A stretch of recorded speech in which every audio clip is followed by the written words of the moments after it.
Iselia, the village of oracles, presents itself as a pastoral sanctuary of tradition and the home of the chosen.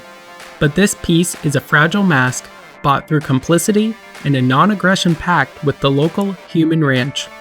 It is a peace held in place by a cowardly agreement with oppressors and a rigid demand for social conformity. This is a town that functions only by suppressing the individuality of its residents, whether through the literal sacrifice of the chosen or the forced assimilation of those it deems other.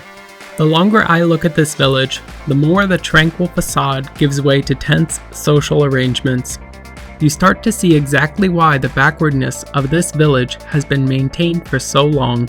Lloyd is a hot-headed 17-year-old living on the outskirts of town with his dwarven father.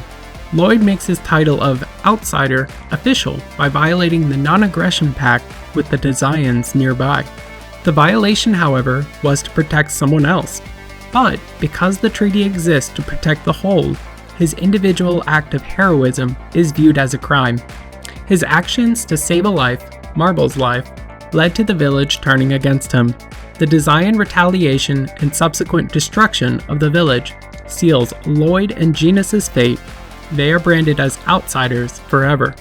Genus is a bright kid who assumes the identity of an elf alongside his sister Rain. Persecution of half-elves is present in Silverant just as much as it is in Tetheala. Having grown up in Iselia since infancy, Genus saw firsthand the attitude taken towards his kind. This rejection of identity is central to the plot, but it also creates a thematic bond with Mythos, another half-elf the party encounters later. Whether it is pretending to be a full-blooded elf or sitting through lessons presented by his sister, Genus plays the part of the good little boy every day. It is no wonder he is riddled with anxiety and eager to rebel with Lloyd. After all, without that rebellion, what was this little game of charades for? Rain escaped with Genus through the otherworldly gate from Tetheala, landing in this little country town. She knew that her exile from her parents and everything she knew happened because she was intelligent at a young age. This trait made her a target for the Imperial Research Academy. Thrust into Iselia, this intelligence would serve her well as she became the school teacher for the village of oracles. The town only tolerates the otherness of her and Genus because of her utility in teaching their children. Finally, there is Colette, the sacrificial lamb of the group. Colette was born with the Crucius crystal in her hand, signifying her as the chosen of regeneration. Because the chosen is destined to give their life for the sake of the world, Colette was conditioned to be selfless from a young age. The collective will of Iselia demanding she forfeit her life highlights problems of toxic collectivism. When Colette eventually fails this journey, it leads to collective scorn, not just from Iselia, but from Silverant as a whole. She doesn't head out on the journey of regeneration by her own will. She goes because it is the will of the people.